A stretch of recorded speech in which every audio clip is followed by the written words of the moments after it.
Good evening, and thank you for joining me for another Boring Books for Bedtime.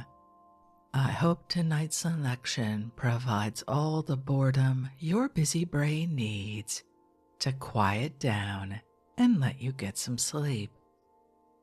Before we begin, I'd like to give a special shout out of thanks to some new members of our Patreon family: Lauren, Karen, Susan, and Al.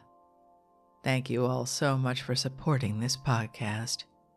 By becoming members of Patreon, you help us remain 100% listener supported and ad-free for everyone, and it's very much appreciated. If you're interested in supporting Boring Books for Bedtime and finding out more about the perks available to subscribers, including exclusive episodes, collections, and some upcoming giveaways for the holidays, you'll find a link to Patreon in the show description. You'll also find a link to buymeacoffee.com, where you can support us with a one-time tip, no subscription required. I hope you'll take a moment to check them out. Now, let's read and relax. Find a comfortable spot. Adjust your volume. Take a nice deep breath in. Let it out slowly. And off we go. Tonight, by multiple listener requests, let's continue with one of the most engaging books I've read on this podcast, A Short History of the World by H.G. Wells. First published in 1922 by the Macmillan and Company, New York. Let's pick up right where we left off at Chapter 32 and the Rise of Rome. Let's begin. Chapter 32. Rome and Carthage. It was in 264 BC that the great struggle between Rome and Carthage, the Punic Wars, began. In that year, Asoka was beginning his reign in Bahar, and Shi Huangti was a little child. The museum in Alexandria was still doing good scientific work, and the barbaric Gauls were now in Asia Minor and exacting a tribute from Pergamum. The different regions of the world were still separated by insurmountable distances, and probably the rest of mankind heard only vague and remote rumors of the mortal fight that went on for a century and a half in Spain, Italy, North Africa, and the Western Mediterranean, between the last stronghold of Semitic power and Rome, this newcomer among Aryan-speaking peoples. That war has left its traces upon issues that still stir the world. Rome triumphed over Carthage, but the rivalry of Aryan and Semite was to merge itself later on in the conflict of Gentile and Jew. Our history now is coming to events whose consequences and distorted traditions still maintain a lingering and expiring vitality in, and exercise a complicating and confusing influence upon, the conflicts and controversies of today. The First Punic War began in 264 BC, about the pirates of Messina. It developed into a struggle for the possession of all Sicily, except the dominions of the Greek king of Syracuse. The advantage of the sea was at first with the Carthaginians.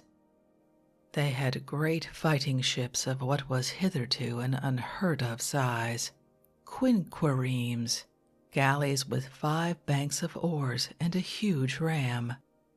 at the Battle of Salamis 2 centuries before, the leading battleships had only been triremes with 3 banks.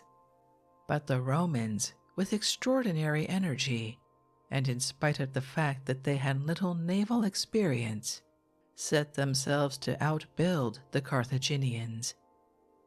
They manned the new navy they created chiefly with Greek seamen, and they invented grappling and boarding to make up for the superior seamanship of the enemy. When the Carthaginian came up to ram or shear the oars of the Roman, huge grappling irons seized him, and the Roman soldiers swarmed aboard him. At Mylae, 260 BC, and at Ecnomus, 256 BC, the Carthaginians were disastrously beaten. They repulsed a Roman landing near Carthage, but were badly beaten at Palermo, losing 104 elephants there, to grace such a triumphal procession through the Forum as Rome had never seen before. But after that came 2 Roman defeats, and then a Roman recovery. The last naval forces of Carthage were defeated by a last Roman effort at the Battle of the Egatian Isles, 241 BC, and Carthage sued for peace. All Sicily except the dominions of Hiero, king of Syracuse, was ceded to the Romans. For 22 years, Rome and Carthage kept the peace. Both had trouble enough at home. In Italy, the Gauls came south again, threatened Rome, which in a state of panic offered human sacrifices to the gods, and were routed at Telamon. Rome pushed forward to the Alps, and even extended her dominions down the Adriatic coast to Illyria. Carthage suffered from domestic insurrections and from revolts in Corsica and Sardinia, and displayed far less recuperative power.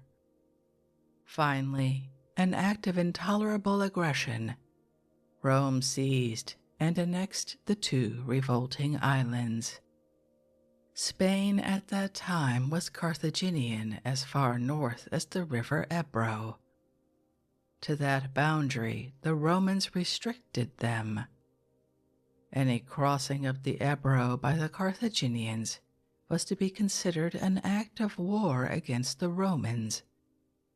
At last, in 218 BC, the Carthaginians, provoked by new Roman aggressions, did cross this river under a young general named Hannibal, one of the most brilliant commanders in the whole of history. He marched his army from Spain over the Alps into Italy, raised the Gauls against the Romans, and carried on the Second Punic War in Italy itself for 15 years. He inflicted tremendous defeats upon the Romans at Lake Trasimir and at Cannae, and throughout all his Italian campaigns, no Roman army stood against him and escaped disaster. But a Roman army had landed at Marseille and cut his communications with Spain. He had no siege train, and he could never capture Rome. Finally, the Carthaginians, threatened by the revolt of the Numidians at home, were forced back upon the defense of their own city in Africa. A Roman army crossed into Africa, and Hannibal experienced his first defeat under its walls at the Battle of Zama, 202 BC, at the hands of Scipio Africanus the Elder. The Battle of Zama ended this Second Punic War. Carthage capitulated. She surrendered Spain and her war fleet. She paid an enormous indemnity and agreed to give up Hannibal to the vengeance of the Romans. But Hannibal escaped and fled to Asia, where later being in danger of falling into the hands of his relentless enemies, he took poison and died. For 56 years, Rome and the shorn city of Carthage were at peace. And meanwhile, Rome spread her empire over confused and divided Greece, invaded Asia Minor, and defeated Antiochus III, the Seleucid monarch, at Magnesia in Lydia. She made Egypt, still under the Ptolemies, and Pergamum, and most of the small states of Asia Minor into allies, or as we should call them now, protected states.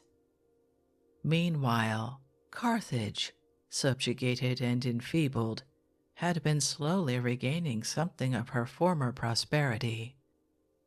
Her recovery revived the hate and suspicion of the Romans. She was attacked upon the most shallow and artificial of quarrels, 149 BC. She made an obstinate and bitter resistance, stood a long siege, and was stormed, 146 BC. The street fighting or massacre lasted 6 days. It was extraordinarily bloody, and when the citadel capitulated, only about 50,000 of the Carthaginian population remained alive out of 250,000. They were sold into slavery, and the city was burnt and elaborately destroyed. The blackened ruins were plowed and sown as a sort of ceremonial effacement. So ended the Third Punic War. Of all the Semitic states and cities that had flourished in the world 5 centuries before, only one little country remained free under native rulers. This was Judea, which had liberated itself from the Seleucids and was under the rule of the native Maccabean princes. By this time it had its Bible almost complete, and was developing the distinctive traditions of the Jewish world as we know it now. It was natural that the Carthaginians, Phoenicians, and kindred peoples dispersed about the world should find a common link in their practically identical language and in this literature of hope and courage. To a large extent, they were still the traders and bankers of the world. The Semitic world had been submerged rather than replaced. Jerusalem, which has always been rather the symbol than the center of Judaism, was taken by the Romans in 65 BC, and after various vicissitudes of quasi-independence and revolt, was besieged by them in 70 AD, and captured after a stubborn struggle. The temple was destroyed. A later rebellion in 132 AD completed its destruction, and the Jerusalem we know today was rebuilt later under Roman auspices. A temple to the Roman god Jupiter Capitolinus stood in the place of the temple, and Jews were forbidden to inhabit the city. Chapter 33. The Growth of the Roman Empire. Now this new Roman power which arose to dominate the Western world in the 2nd and 1st centuries BC was in several respects a different thing from any of the great empires that had hitherto prevailed in the civilized world. It was not at first a monarchy, and it was not the creation of any one great conqueror. It was not indeed the first of republican empires. Athens had dominated a group of allies and dependents in the time of Pericles, and Carthage, when she entered upon her fatal struggle with Rome, was mistress of Sardinia and Corsica, Morocco, Algiers, Tunis, and most of Spain and Sicily, but it was the first republican empire that escaped extinction and went on to fresh developments. The center of this new system lay far to the west of the more ancient centers of empire, which had hitherto been the river valleys of Mesopotamia and Egypt. This westward position enabled Rome to bring into civilization quite fresh regions and peoples. The Roman power extended to Morocco and Spain, and was presently able to thrust northwestward over what is now France and Belgium to Britain, and northeastward into Hungary and South Russia. But on the other hand, it was never able to maintain itself in Central Asia or Persia, because they were too far from its administrative centers. It included therefore great masses of fresh Nordic Aryan-speaking peoples. It presently incorporated nearly all the Greek people in the world, and its population was less strongly Hamitic and Semitic than that of any preceding empire. For some centuries this Roman Empire did not fall into the grooves of precedent that had so speedily swallowed up Persian and Greek, and all that time it developed.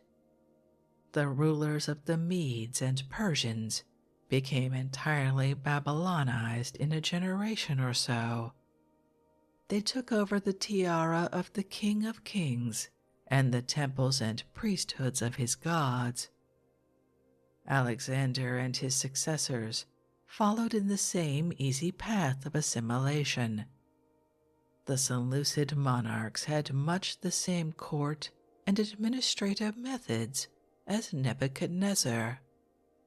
The Ptolemies became pharaohs and altogether Egyptian.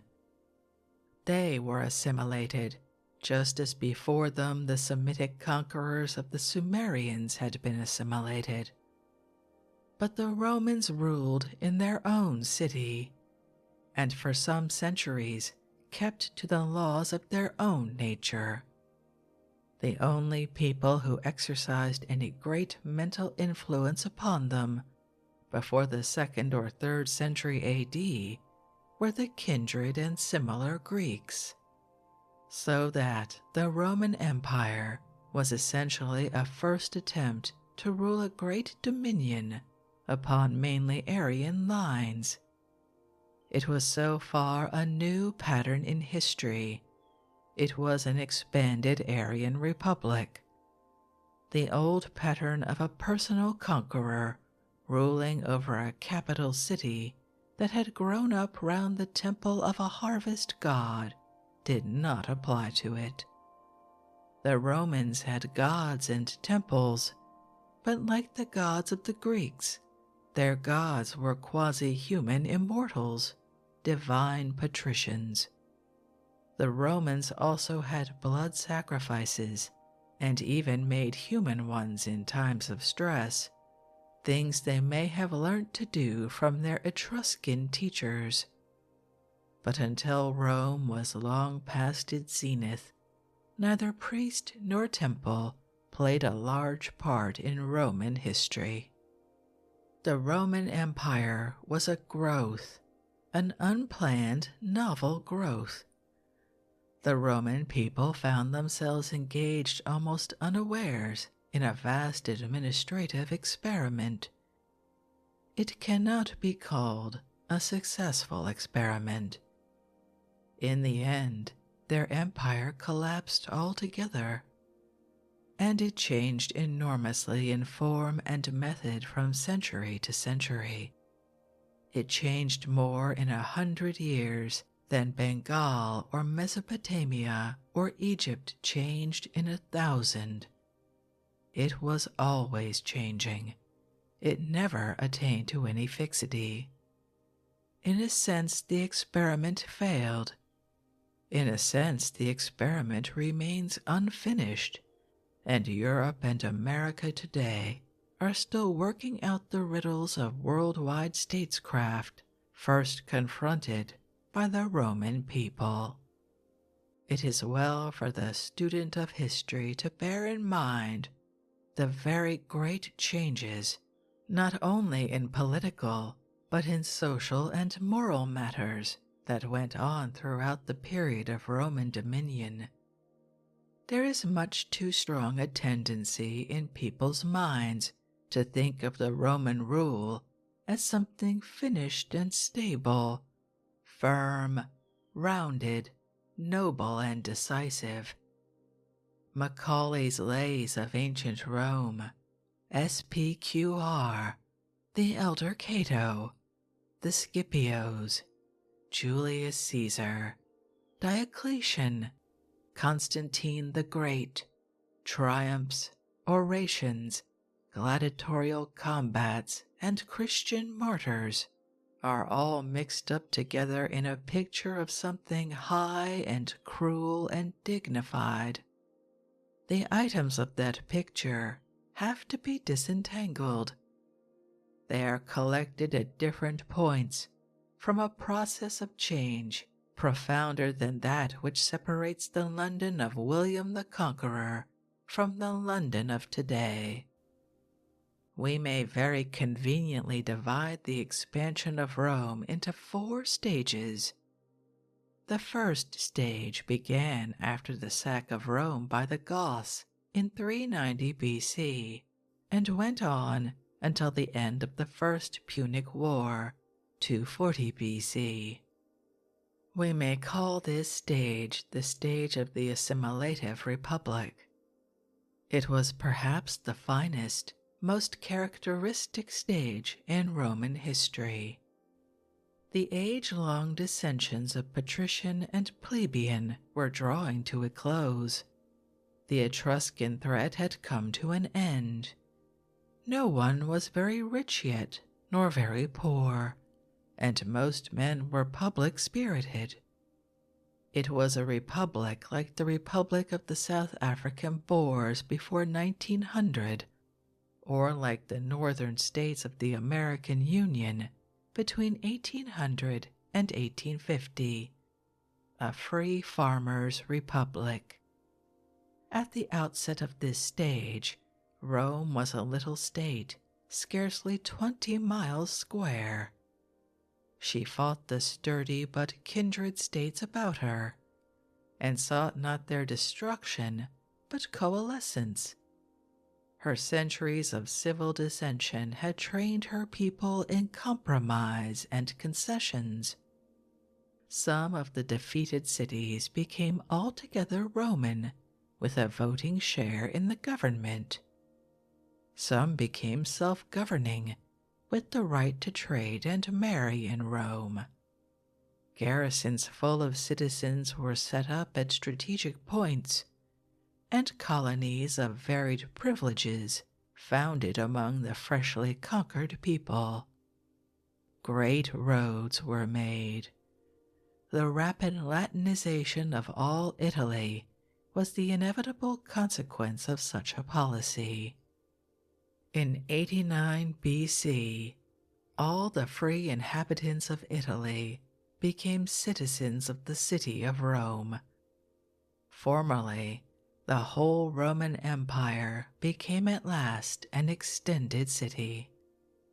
In 212 AD, every free man in the entire extent of the empire was given citizenship, the right, if he could get there, to vote in the town meeting in Rome. This extension of citizenship to tractable cities and to whole countries was the distinctive device of Roman expansion. It reversed the old process of conquest and assimilation altogether. By the Roman method, the conquerors assimilated the conquered. But after the First Punic War and the annexation of Sicily, though the old process of assimilation still went on, another process arose by its side. Sicily, for instance, was treated as a conquered prey. It was declared an estate of the Roman people. Its rich soil and industrious population was exploited to make Rome rich.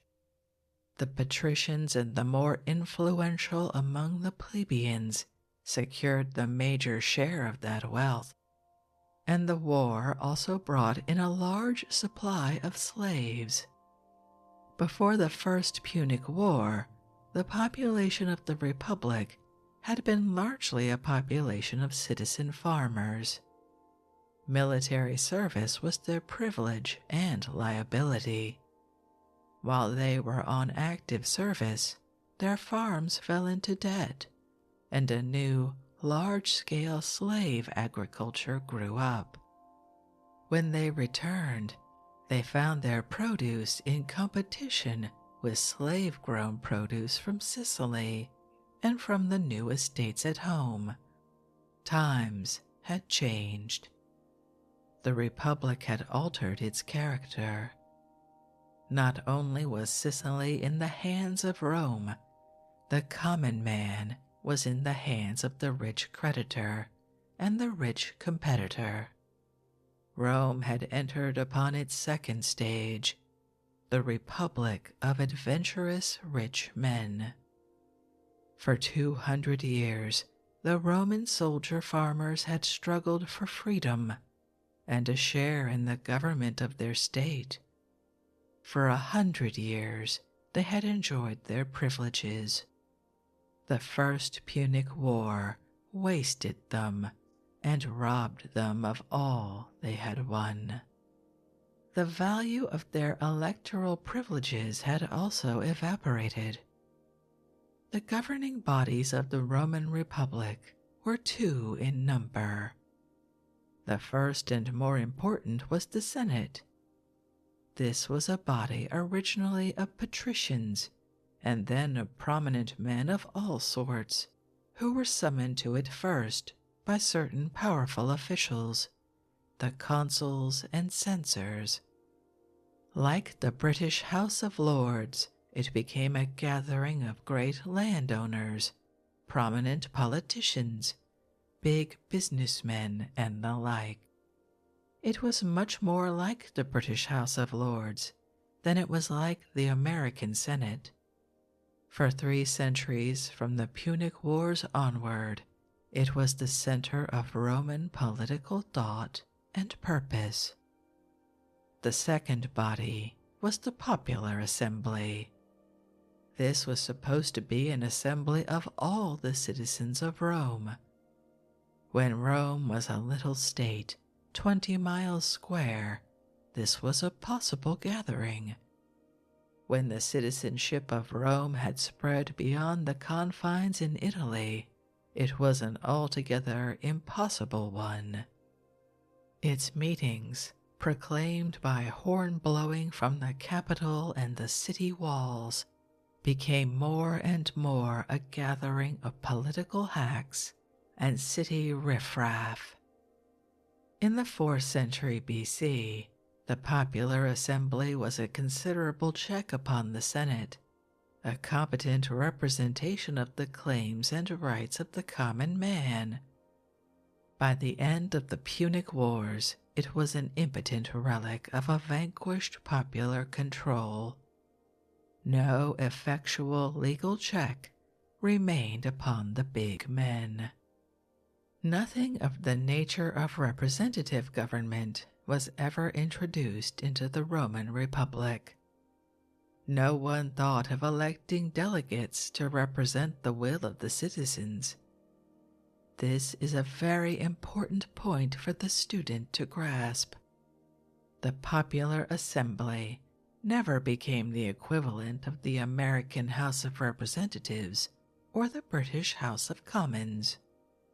In theory, it was all the citizens. In practice, it ceased to be anything at all worth consideration.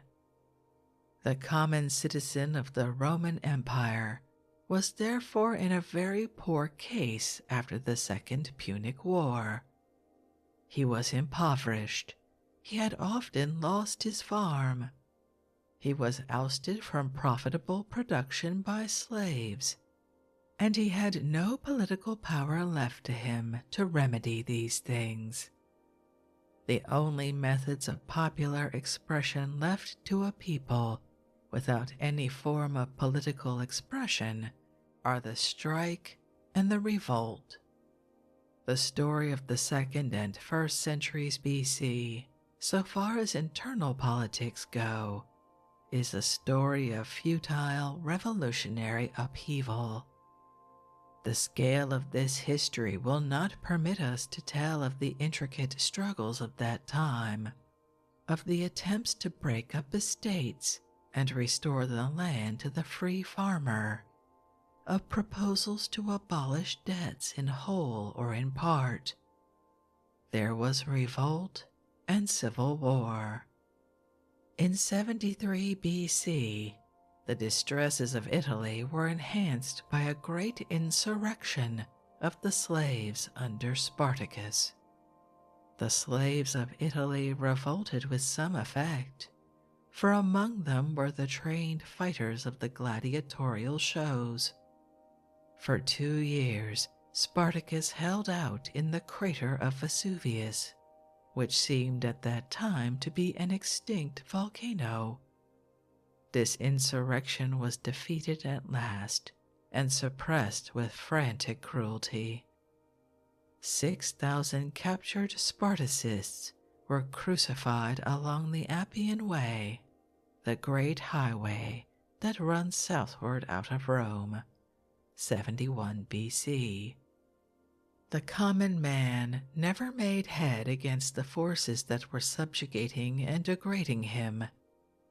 But the big, rich men who were overcoming him were even in his defeat preparing a new power in the Roman world over themselves and him, the power of the army. Before the Second Punic War, the army of Rome was a levy of free farmers, who according to their quality rode or marched afoot to battle. This was a very good force for wars close at hand, but not the sort of army that will go abroad and bear long campaigns with patience. And moreover, as the slaves multiplied and the estates grew, the supply of free-spirited fighting farmers declined. It was a popular leader named Marius who introduced a new factor. North Africa, after the overthrow of the Carthaginian civilization, had become a semi-barbaric kingdom, the kingdom of Numidia. The Roman power fell into conflict with Jugurtha, king of this state, and experienced enormous difficulties in subduing him. Marius was made consul, in a phase of public indignation, to end this discreditable war. This he did by raising paid troops and drilling them hard. Jugurtha was brought in chains to Rome, 106 BC, and Marius, when his time of office had expired, held on to his consulship illegally with his newly created legions. There was no power in Rome to restrain him. With Marius began the third phase in the development of the Roman power, the Republic of the military commanders. For now began a period in which the leaders of the paid legions fought for the mastery of the Roman world. Against Marius was pitted the aristocratic Sulla, who had served under him in Africa. Each, in turn, made a great massacre of his political opponents. Men were proscribed and executed by the thousand, and their estates were sold. After the bloody rivalry of these two, and the horror of the revolt of Spartacus, came a phase in which Lucullus and Pompey the Great, and Crassus and Julius Caesar were the masters of armies and dominated affairs. It was Crassus who defeated Spartacus.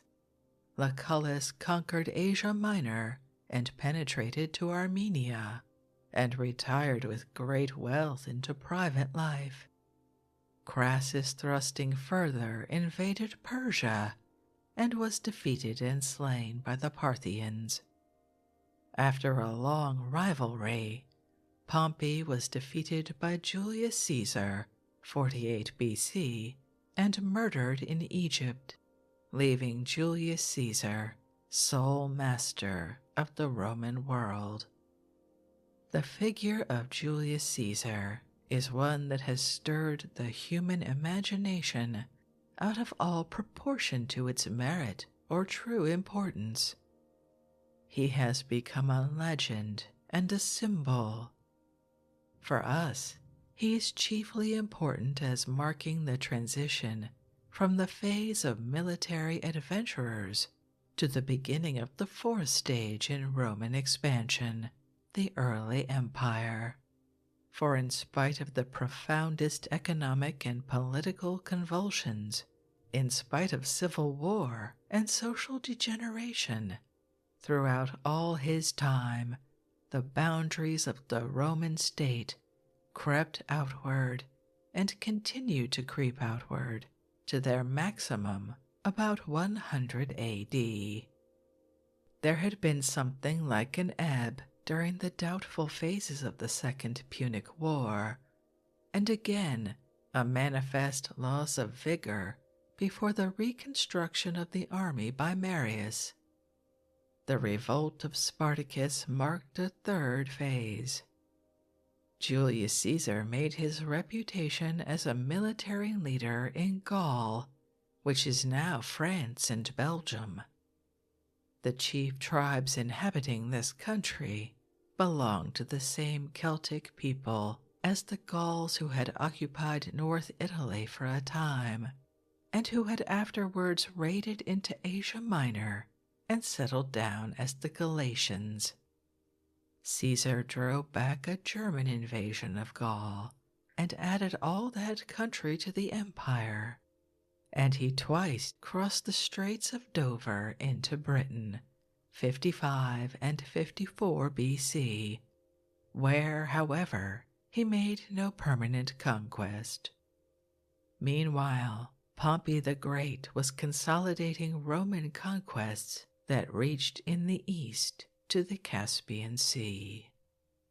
At this time, the middle of the 1st century BC, the Roman Senate was still the nominal center of the Roman government, appointing consuls and other officials, granting powers and the like, and a number of politicians, among whom Cicero was an outstanding figure, were struggling to preserve the great traditions of republican Rome and to maintain respect for its laws. But the spirit of citizenship had gone from Italy with the wasting away of the free farmers. It was a land now of slaves and impoverished men, with neither the understanding nor the desire for freedom. There was nothing whatever behind these Republican leaders in the Senate, while behind the great adventurers they feared and desired to control were the legions. Over the heads of the Senate, Crassus and Pompey and Caesar divided the rule of the empire between them, the first triumvirate. When presently Crassus was killed at distant Carrhae by the Parthians, Pompey and Caesar fell out. Pompey took up the Republican side, and laws were passed to bring Caesar to trial for his breaches of law and his disobedience to the decrees of the Senate. It was illegal for a general to bring his troops out of the boundary of his command, and the boundary between Caesar's command and Italy was the Rubicon. In 49 BC, he crossed the Rubicon, saying, "The die is cast," and marched upon Pompey and Rome. It had been the custom in Rome in the past, in periods of military extremity, to elect a dictator with practically unlimited powers to rule through the crisis. After his overthrow of Pompey, Caesar was made dictator first for 10 years, and then, in 45 BC, for life. In effect, he was made monarch of the empire for life. There was talk of a king, a word abhorrent to Rome since the expulsion of the Etruscans 5 centuries before. Caesar refused to be king, but adopted throne and scepter. After his defeat of Pompey, Caesar had gone on into Egypt and had made love to Cleopatra, the last of the Ptolemies, the goddess queen of Egypt. She seems to have turned his head very completely. He had brought back to Rome the Egyptian idea of a god king. His statue was set up in a temple with an inscription, "To the unconquerable God." The expiring republicanism of Rome flared up in a last protest, and Caesar was stabbed to death in the Senate at the foot of the statue of his murdered rival, Pompey the Great. 13 years more of this conflict of ambitious personalities followed. There was a second triumvirate of Lepidus, Mark Antony, and Octavian Caesar, the latter the nephew of Julius Caesar. Octavian, like his uncle, took the poorer, hardier western provinces, where the best legions were recruited. In 31 BC, he defeated Mark Antony, his only serious rival, at the naval battle of Actium, and made himself sole master of the Roman world. But Octavian was a man of different quality altogether from Julius Caesar. He had no foolish craving to be god or king. He had no queen lover that he wished to dazzle. He restored freedom to the Senate and people of Rome. He declined to be dictator. The grateful Senate in return gave him the reality instead of the forms of power. He was to be called not king indeed, but princeps and Augustus. He became Augustus Caesar, the first of the Roman emperors, 27 BC to 14 AD. He was followed by Tiberius Caesar, 14 to 37 AD, and he by others, Caligula, Claudius, Nero, and so on up to Trajan, 98 AD, Hadrian, 117 AD, Antonius Pius, 138 AD, and Marcus Aurelius, 161 to 180 AD. All these emperors were emperors of the legions. The soldiers made them, and some the soldiers destroyed. Gradually the Senate fades out of Roman history, and the emperor and his administrative officials replace it. The boundaries of the empire crept forward now to their utmost limits.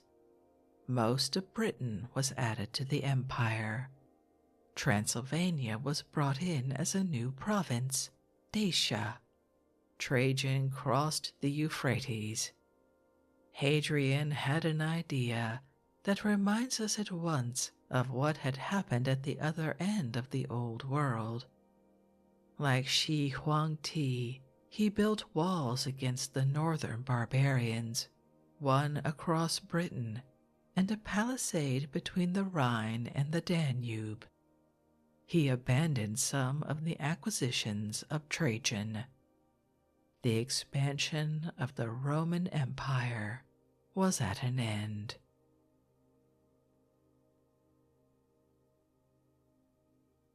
And with that statement of finality, and an upcoming chapter that expands this story to China, I think we'll end this evening's reading from A Short History of the World by H.G. Wells.